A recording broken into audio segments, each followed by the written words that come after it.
Duffy, the hand lotion with the beforehand extra, and Vitalis for well-groomed hair, bring you Duffy's Tavern, starring Archie himself, Ed Gardner.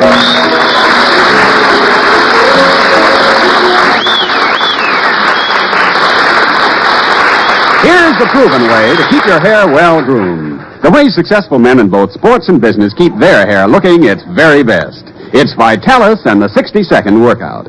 See how the Vitalis workout helps your hair, stimulates your scalp. See how it prevents dryness, routs loose dandruff, and helps check excessive falling hair.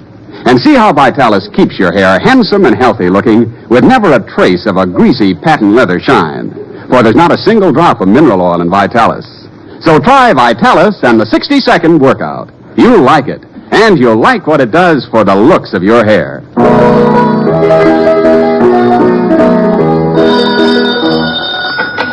Hello, Duffy's Tavern. Where do you eat to eat? Archie, the manager speaking. Duffy ain't here. Oh, hello, Duffy.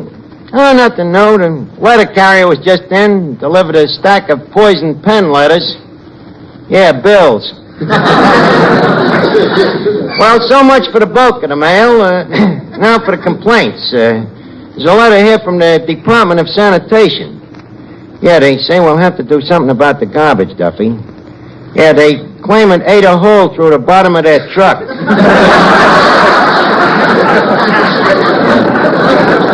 Well, look, I'll call you back. What else have we got, Eddie? Well, here's a personal letter to you from the finance company. Oh, yeah? Yeah, they say if you don't settle up right away, they're going to throw you in jail. Oh, yeah? What else did they say? I don't know. I ain't opened it yet.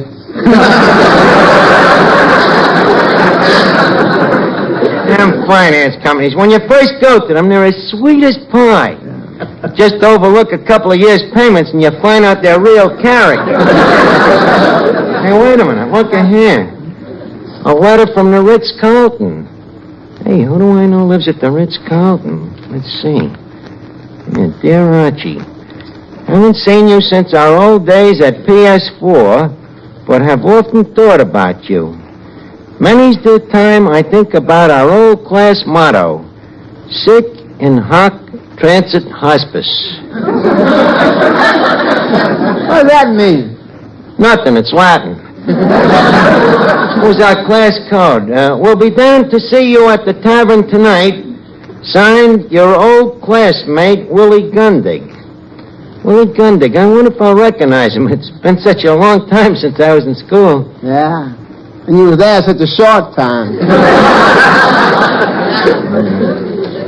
Willie Gundig, living at the Ritz-Carlton. Good friend of yours? Well, no, him and me never hit it off too good, Eddie. He was always rubbing it in because he got better marks than me. I happen to know it was because he cheated. Cheated? Yeah, he studied.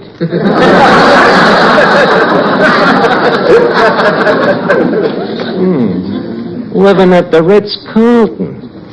I never could stand that guy.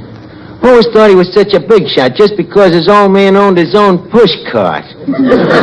Always walking around with his nose in the air like he was smelling something bad.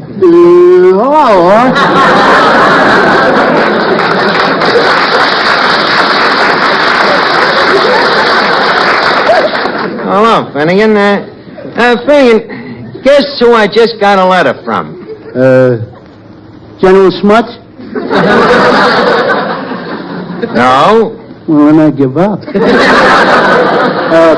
Look, can you give me a clue? Well, okay, he was in PS4 with us, and his initials is WG. George Washington? Wrong again, Finnegan. It's Willie Gundig. Willie Gundig. You remember him. Remember the guy was always being punished for putting the girl's hair in the inkwells, tying the cans on dogs' tails, putting tacks on the teacher's chair? Yeah. Well, Willie Gundig was the guy that always squealed on me. Oh, that's Willie Gundig. Yeah. The guy the yearbook said was the most likely to succeed. Hey, wait a minute. I wonder if I still got that yearbook here in the safe. Good old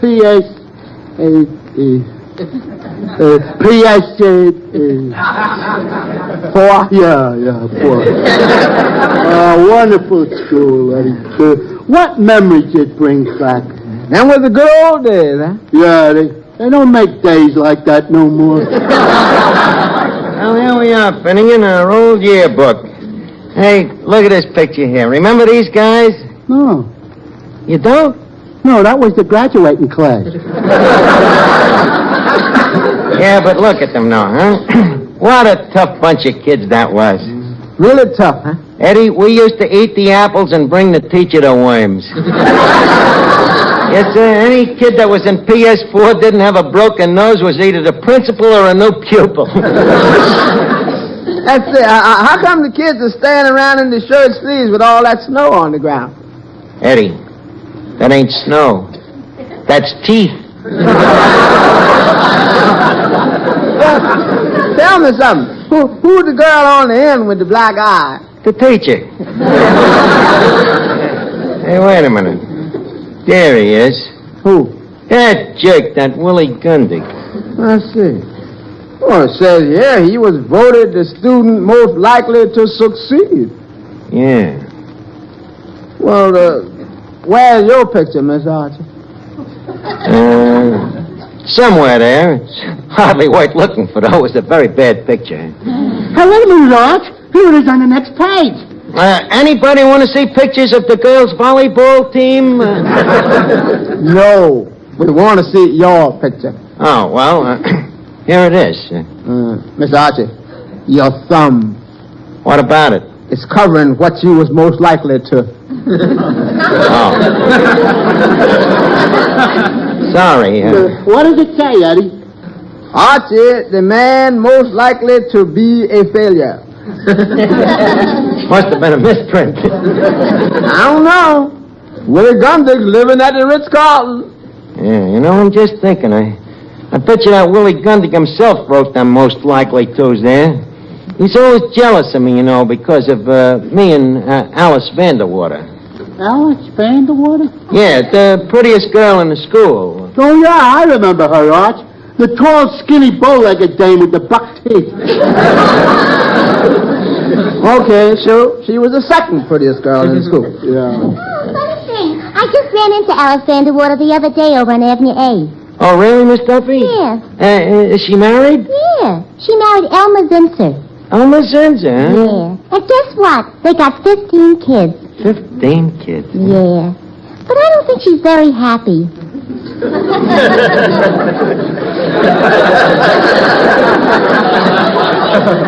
Tell me, why? She says she can't stand Elmer.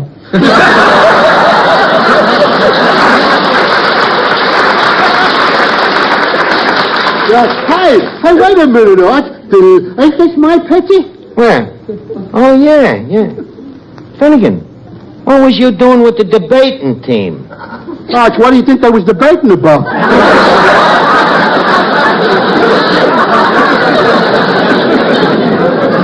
Hey, wait a minute. Here's one that brings back old memories, though. The old baseball team. We sure had a great ball team that year, didn't we, Finnegan? Boy, I'll say. Look, there's Lefty Schultz, a first baseman. Yeah, and Lefty Ryan, a shortstop. Lefty McManus, the catcher. Lefty Shapiro, the center fielder. Yeah. Georgie Baker, the third baseman. Georgie Baker? How come he wasn't left-handed? He was. We just ran out of nicknames.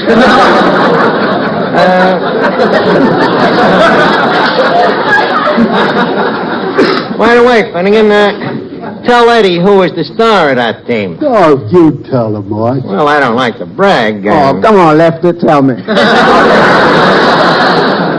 Well, Eddie, I'll never forget the day we played PS6 for the Division C championship. Get this, Eddie. Get the drama. I'm pitching for PS4, see? It's the ninth inning, there's 2 out, and the bags is loaded, see? Up to the plate comes home run Feigenbaum, the heaviest hitter on PS6. So I give him a cool look in the eye for a couple of minutes, and I start me wind-up, see? Eddie, I threw 3 straight strikes at him. The guy never got his bat off his shoulder. I'm telling you, the crowd went nuts. That strikeout won the game for PS4, huh? Not exactly. They nosed us out 43-0.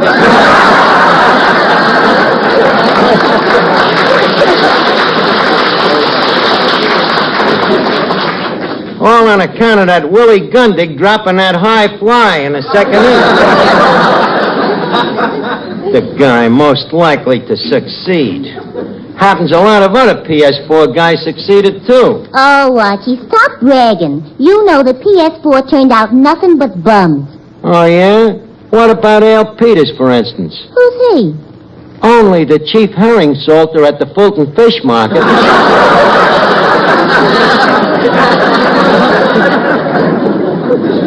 And what about Henry Shaw? Another success? Merely the head of the Will Call Department of Feinberg's Tiny Tots Toggery Shop. And what about Gus Christophilus, the famous television actor? A famous television actor? Ain't lost a fall in 15 straight bouts. Yeah. And they pick Willie Gundig as the most likely to succeed. Miss Archie, here comes Joe Moran, the radio announcer. Hey, wasn't he one of your pals at PS4? Oh, sure. Hiya, Joe. Hiya, Lefty. Hey, Joe, we were just going over the old yearbook here. You remember Willie Gundig? Willie Gundig? Yeah. Whatever happened to him? He's living at the Ritz-Carlton. Say, that's swell. I'm always glad to hear that one of the old gang made good. Yeah, me too. Say, I wonder if Willie knows that I am now a radio announcer. Well, if he don't, I'll break it to him gentle. I'll tell him first that you're dead. Hey, Arch, is Joe's picture here in the yearbook? Oh, let's see. Oh, yeah, here you are, Joe. What a silly picture. Look at me with my mouth wide open. Yeah, even them days you look like a radio announcer. Look, why do you guys have to open your mouths anyhow, Joe? What do you mean? Well, people never listen to them commercials. Why don't you just save your breath and read them silent to yourself? But, Arch, if people listening heard nothing but silence, what would they think? That radio had at last been perfected.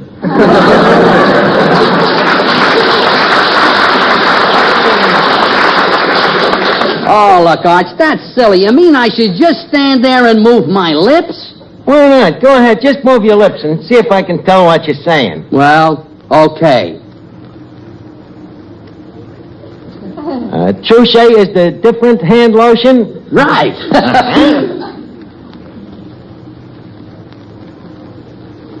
It not only keeps hands feeling smoother, looking lovelier all the time. Absolutely right. Wait a minute, you studied a bit. Stuttered a bit? Oh! He stuttered a bit. Okay, we both stuttered a bit. Okay, well, what was it you said? We gotta get this thing in here. All right, you want to know what I said? What did you say? All right. Trouche also has a unique beforehand extra that protects hands from chapping. Okay, try another one. Right. As long as Trouche is on your hands, they're guarded against painful chapping. That's right. Water chapping as well as weather chapping. Arch, I didn't say that. Well, I didn't want to make you seem like a blabbermouth. But that's all aside to the point, Joe. Tell me something. Look, when Willie Gundig gets here, what can I do to impress him that I am also a big success? You could hide.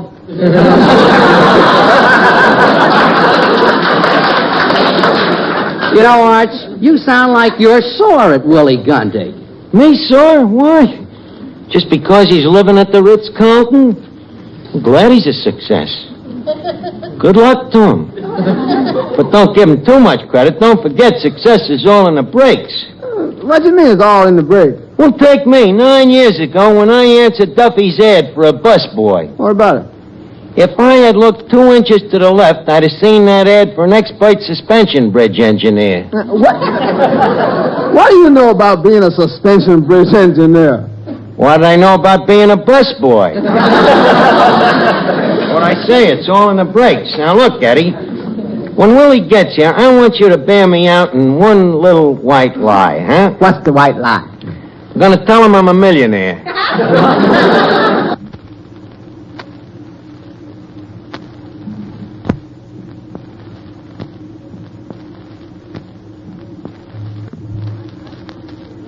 Yeah, then how you gonna explain to him why you're working as a bartender? I'm eccentric. But them clothes of yours, how you gonna explain all them spots? Money stains. Wait a minute. Why couldn't I have me stockbroker come in and tell me what a fortune I just made, huh? Who's gonna be the stockbroker? Well, let me see. Who could,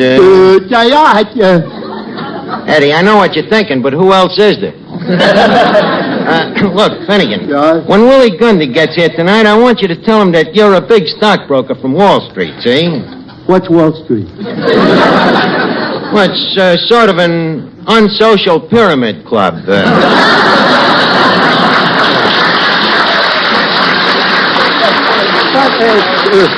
Look, Archie, if I'm going to be a broker, shouldn't I know something about stocks? Believe me, you know as much about them as anybody. But just in case, I'll try to explain to you quickly how the market works. You see, the dollar, or as it was originally known as the wampum, was used as barter until the gold standard came in, see? Now, this change didn't take place just overnight. It took many years of civilization for the dollar to get up to as little value as it has today. Now, to continue, as you probably know... Art, let's not take anything for granted. Okay. As you probably don't know... That's better. All business is based on money, you see. Now, when you have money, it's called capital. When you're trying to get it, it's called labor. This is what they call the Dow Jones averages. In other words, when you buy stocks and they go up, you get a seat on the stock exchange. Steve, but what happens if the stocks go down? Then you lose your seat.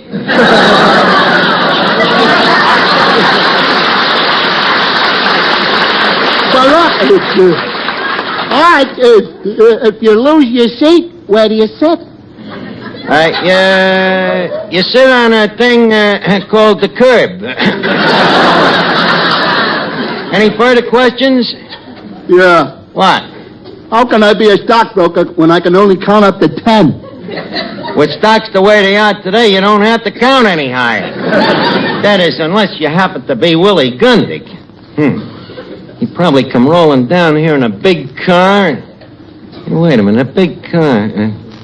Eddie, call Mutual 95000. Who is that, the laughing Lithuanian or the chuckling Czech? Eddie, quit making up names. Now, give me the phone. Hello? I'd like to talk to Nick, please. Yes, the Giggling Greek. Hello, Nick? This is Archie from Duffy's Tavern. Send over a Cadillac limousine, will you? The money? Look, Nick, if I buy the car, you'll get the money. Okay. Eddie, I don't think that car will look right standing outside the tavern without a chauffeur. I said I don't think the car will look right standing outside the tavern without a chauffeur. Now, wait, whoa. See, I was hired as a waiter. You can also be fired as a waiter. Well? Will you be needing the car today, sir? That's better. I'll show that Willie Gundy.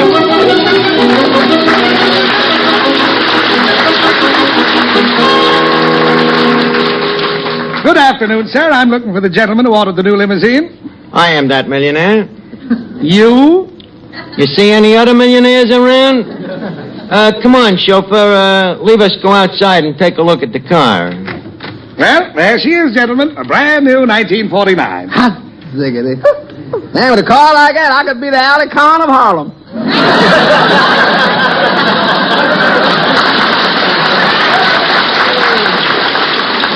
Just a second, young man. Looks ain't everything. You know, a car is like a dame. It's what's under the hood that counts. Now, if you don't mind, I'd like to check the motor. Check the motor. Look, Bud, this is a 1949 Cadillac. I am not impressed by sales talk. If you don't mind, I'd like to look over the motor myself. Okay, if you insist. Oh, let me lift up the hood here.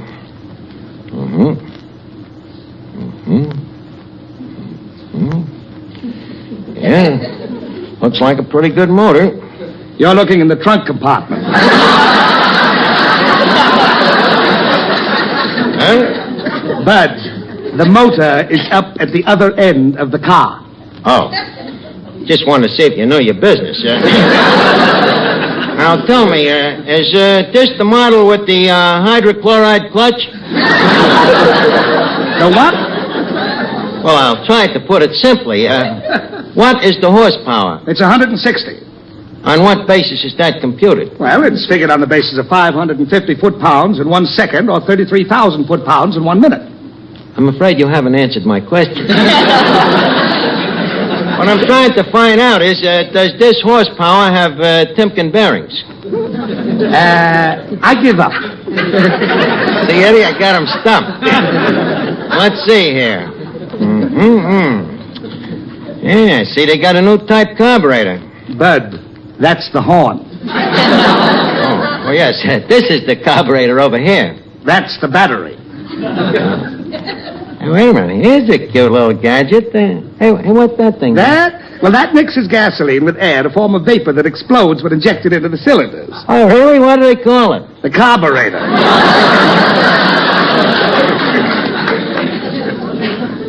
You was doing better in the trunk rack.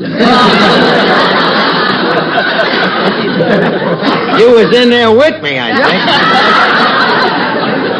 Look, young man, just leave the car parked here at the curb for a few hours, and I'll think it over. By the way, what's the price? $6,000.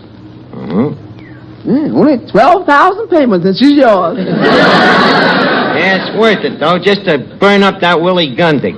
Well, look, young man, as I say, I'll think it over. Just leave it parked there in front of the tavern for a few hours until I make up my mind, huh? Okay, but you don't mind if I take the key, do you? Not at all. Just be sure that you leave the price tag on in a prominent place.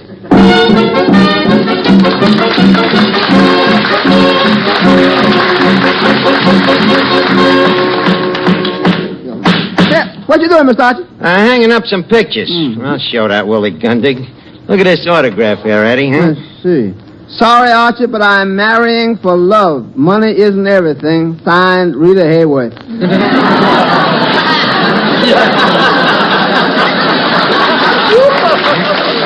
Me, the man most likely to be a failure. Give me another tack, will you? There you are. I want to hang up this map of the world. Yeah. How's that look, Eddie? Let me see. To Archie, thanks for the loan. Signed, France, Italy, and Great Britain. And that's the same Archie that was voted the most likely to be a failure. Wait till that guy gets here. Between me stockbroker, me chauffeur, me Cadillac, and them autographs, I'll have that Willie Gundig borrowing money from me. Hey, wait a minute. This looks like him coming in now. Willie? Archie, Yeah, you ain't changed a bit. I wouldn't say that. So you're Willie Gundig, the man voted most likely to succeed, huh? That's right, Arch. You remember that, huh? I certainly did. Arch, tell me, do you remember the time that... I remember it very well. Well, it's great to see you again, Arch. Thank you. I noticed your letter was wrote on Ritz-Carlton stationery. Yeah, that's what I was going to talk to you about. Don't brag about it. There's a couple of other guys that are doing okay, too. Did you see that limousine outside? Yeah? It's mine. Well, I'm glad to hear you're doing so well, Arch. As for me... Just a second. Oh, James, Yes, my lord. better put the limousine in the garage and get out the convertible. It's beginning to look like rain. Okay, sire. James is me chauffeur, you know, Willie. Oh, a chauffeur, huh? Yes. Oh, by the way, James. Yes, sir. When I go for my usual drive in the park today, be sure to cover me with me buffalo robe. And take care to tuck me in with the fur side towards me. What? Why? Well, you always keep the fur side closest to you, know. It's warmer that way. Uh-huh. Too bad the buffalo didn't know that.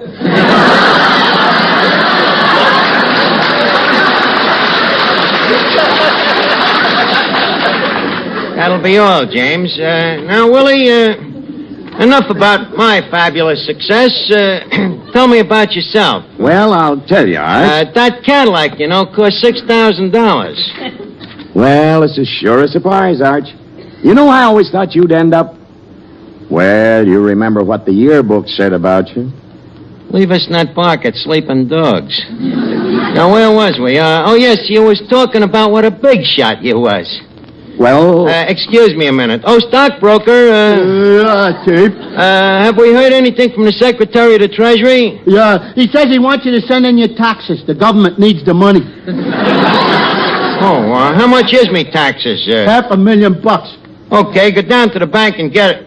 Wait a minute, forget the bank. Take it out of petty cash. Well, Willie, tell me, how are things with you? Just a second. Oh, stockbroker. Yeah? What's the latest on the ticker? The doctor says not to worry. It's just gas.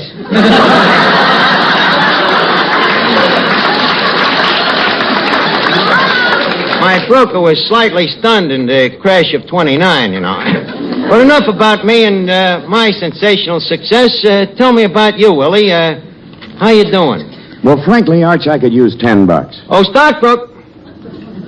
What did you say, Willie? I could use $10. You mean you're broke? Yeah. But how can you be broke and live at the Ritz-Carlton? I don't live there. I just work there. That is until yesterday. Then why did you write your letter in their stationery just to look like a big shot? Well, I can explain that, Arch. Willie, if there's anything I hate, it's a phony. Arch, don't get sore. I just thought maybe for old time's sake you could let me have $10. It wouldn't mean anything much to a guy like you. Oh, a Cadillac. I guess $10 ain't gonna break a man of my means. James. Find some other means. Yeah, you really need the 10, huh, Willie? I sure could use it. Okay, kid. Here's $10. Thanks, Arch. You're still a great guy. And if I run into any of the old gang, I'm sure going to tell them what you did for me. Please, just tell the ones with money. Well, nice to have seen you again, Willie. Sick in Hot Transit Hospice. So long, Arch. So long, kid. Good old Willie. Nice guy, Eddie. I always liked him. To be a failure, and here he has to come to me for a lousy $10. Ain't it funny how life sometimes works out? Men, the quickest way to discover something better is to try it. That's why I want you to try Benex Brushless Shave Cream. Benex is the new wonder shave with a sensational beard-softening formula that has brought better shaving to thousands of men. Benex Brushless leaves your face feeling extra smooth and comfortable. And Benex doesn't clog your razor or drain either. But don't take our word for it. Just try Benex yourself. Get a tube at your nearest drug counter. Or we'll send you a trial tube free. Write your name and address on a postcard and mail to Benex, B-E-N-E-X, Empire State Building, New York, 1, New York. Remember, buy Benex Brushless. Or try it free by writing Benex, Empire State Building, New York. Hurry, offer limited. This is NBC, the national broadcasting company.